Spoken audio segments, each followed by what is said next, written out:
le Césaire ne s'est pas saisi directement du sujet, mais le conseil régional, le président du conseil régional, nous a demandé de nous intéresser à la réforme de l'apprentissage qui résulte d'une loi de septembre 2018 et qui a des effets majeurs, puisque là on a libéralisé le marché de l'apprentissage, contrairement à ce qui existait auparavant où le conseil régional avait une grande marge de manœuvre.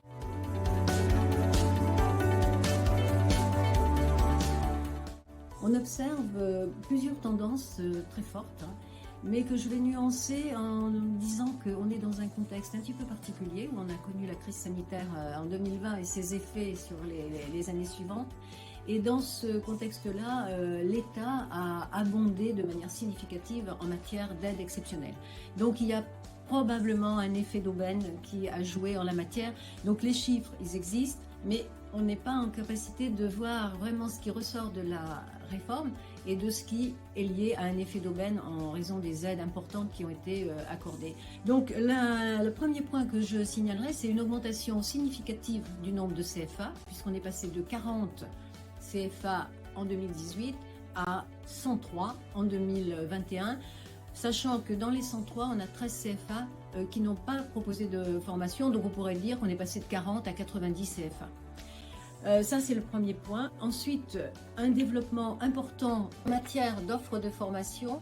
Nous sommes passés de 800 formations recensées en 2018 à 1200 formations organisées en 2021, soit une augmentation de 50%. Donc une offre qui s'est vraiment renforcée et qui concerne tous les départements, avec des nuances en fonction des niveaux de diplôme. C'est-à-dire qu'on a observé que dans le supérieur, on avait une forte augmentation de l'offre de formation et qu'il convient de rester vigilant quant aux formations proposées au niveau 3 qui correspond au CAP. Ça, c'est les points en termes quantitatifs importants.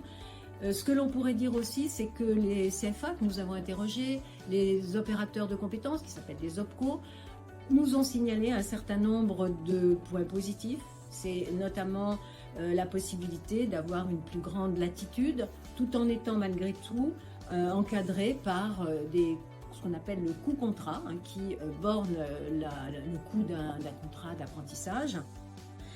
Les points difficiles pour les CFA, c'est que les CFA, la plupart, relèvent de plusieurs OPCO et que chaque OPCO a un petit peu ses façons de procéder. Donc on est face à des complexifications dans les procédures. Les CFA aussi ont dû recruter un certain nombre de personnes compétentes pour aller chercher, des commerciaux on pourrait dire. Et par contre, ils nous ont signalé que le fait d'avoir mis en place ce qui s'appelle une certification Calliope à partir du 1er janvier 2022, elle est obligatoire, ça a eu un effet très positif puisqu'il y a un traitement égalitaire de l'ensemble des CFA.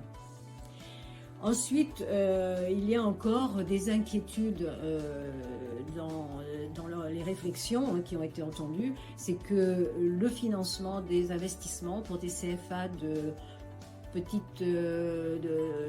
CFA, des petits CFA, on va dire, reste problématique.